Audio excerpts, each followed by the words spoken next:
Bonjour et bienvenue sur les plateaux d'Intelligent TV, sur le salon Solutions Libres et Open Source 2013. Avec moi Charlotte Schultz, bonjour. Donc de Mandriva, vous allez nous parler un petit peu de Mandriva. Donc c'est une société.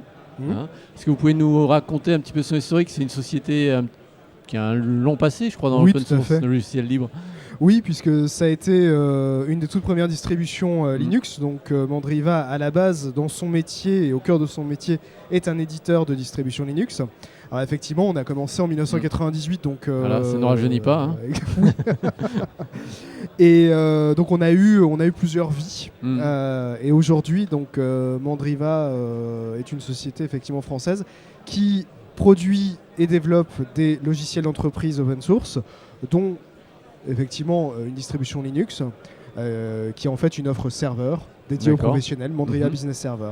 D'accord, donc c'est vrai qu'aujourd'hui on n'a plus de distribution grand public, on est sur un axe vraiment entreprise. Professionnel, oui, tout à fait. D'accord. Il y a des particularités à cette distribution, elle intègre des composants oui, particuliers. En fait, oui, parce que la philosophie en fait du produit, c'est une philosophie qui s'adresse et qui est faite pour aider des utilisateurs, donc des PME, des administrations, qui n'ont pas forcément les ressources en interne pour, disons, pouvoir administrer ou pouvoir déployer des logiciels et des services, comme on pourrait le faire, disons, dans des produits classiques. Ouais. Voilà, exactement.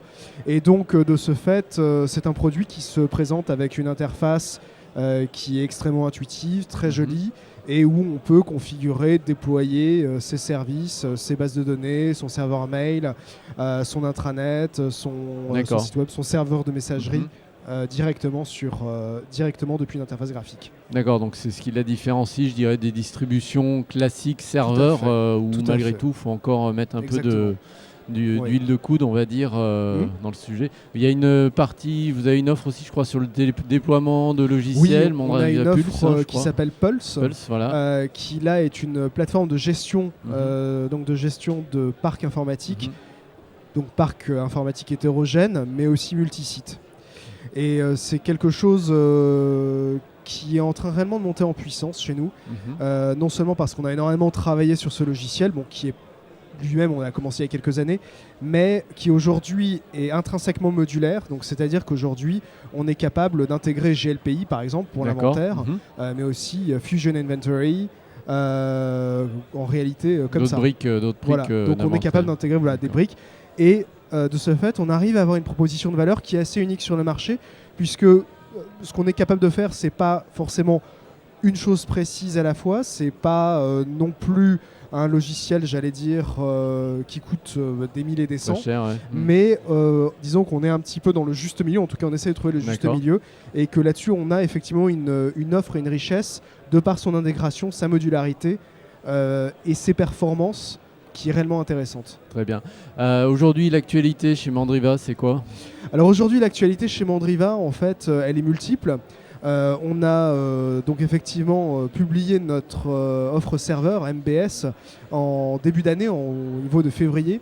Et c'est vrai que ça a été une sorte de moment assez fondateur, j'allais dire, puisque on a changé totalement la base de code, notamment la philosophie produit a été entièrement revue. Mais on est en train de nouer des partenariats avec de grands constructeurs. Nous sommes notamment partenaires avec IBM. D'accord. Et donc des annonces seront faites assez prochainement dans le courant de l'année. Très bien. Un site web, une URL où je peux trouver des informations sur Mandriva? Oui, bien sûr, mandriva.com, alors www.mandriva.com. Très bien, merci beaucoup Charles pour ce focus sur cette distribution. Bonne continuation, à bientôt. Merci, vous aussi, au revoir.